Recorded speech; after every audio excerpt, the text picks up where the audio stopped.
अस्सलाम वालेकुम नाज़रीन, मां आहियां अब्दुल मोमिन जुनू। तव्हांखे ख़बर ॾियूं था त बैरिया टाउन समेत मुख़्तलिफ़ मेगा प्रोजेक्ट्स पारां सिंधी ॻोठनि ते वालार करण, सैयद ज़ैन शाह समेत क़ौमी क़यादत ऐं कारकुननि तां कूड़ा केस ख़त्म करण, अफ़गानी, बंगाली, बिहारी समेत गैर मुल्कियुनि जी नेकाली ऐं 12,000 मुलाज़िम बरतरफ़ करण ऐं PPA जे सूबाई हुकूमत पारां सिंध जे शाख़ुनि में पाणीअ जी अथरादू खोट ख़िलाफ़ सिंध यूनाइटेड पार्टी ज़िले दादो पारां मेहड़ खां निकतल पैदल मार्च। सिंध यूनाइटेड पार्टी ज़िले सदर सिकंदर अली सोढर, अब्दुल हमीद सुमरो, सदाम चांडियो, हाजी खान मारफानी, अख्तर खोसो, आफ्ताब अली, इस्माइल, हाकिम अली, हलीम सोढर, ज़ीशान अली ऐं ॿियनि जी अॻवानीअ में 5 ॾींहंनि जे पैदल सफ़र खां पोइ काज़ीअमंद पहुतो, जिते कारकुन बैरिया टाउन धारियुनि जी आबादकारी ऐं सैयद ज़ैन शाह समेत क़ौमी कारकुननि ते केस दाख़िल करण ख़िलाफ़ सख़्त नारेबाज़ी कई। अॻवाननि सां हाफ़िज़ ॻाल्हाईंदे चयो त रवंदो आहे, असां मक़सदु खणी निकिता हूंदा दोस्तनि जे थ्रू,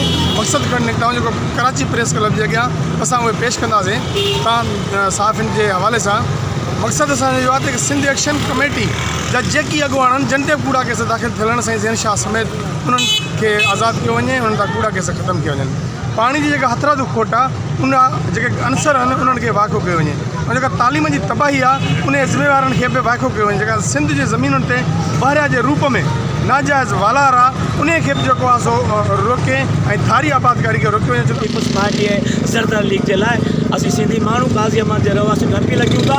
ॿुधारा जाॻो, साईं जलाल शाह, साईं ज़ैन शाह खे जेल वञण का ज़रूरत कोन्हे। साईं वारा तव्हां हितां हुनजे तक जायो त ख़बर पवंदी त ख़ानदानी हुननि मिल्कियतुनि वारा आहिनि, पर ही सिंधी माण्हू जे इश्क में, तव्हांजे इश्क में जेल वञनि था। ॿुधारा जाॻो, क़ौमी कारकुननि जो साथ ॾियो। पीपल्स पार्टी सरकार असांखे रियासत दुश्मन ॼाणाइण जी कोशिशि करे जेको आहे सो असांखे दीवार सां ई लॻाइण जी नाकाम कोशिशि पिया कनि। असां वाज़े था कयूं, असां रियासत मुखालिफ़ न आहियूं, असां पुरअमन और क़ौमी जेको आहे सो पार्लियामानी जदोजहद कंदड़ कारकुन आहियूं ऐं पंहिंजे सिंध जे हक़नि लाइ जदोजहद कयूं पिया पार्लियामानी सियासत जे ज़रिए।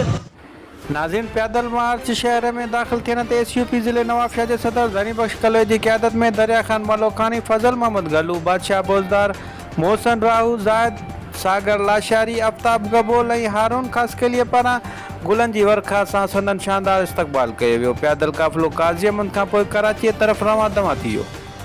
नाज़रीन, वधीक तफ़सील लाइ विज़िट कयो असांजो वेब चैनल AMJ न्यूज़ काज़ीअमंद।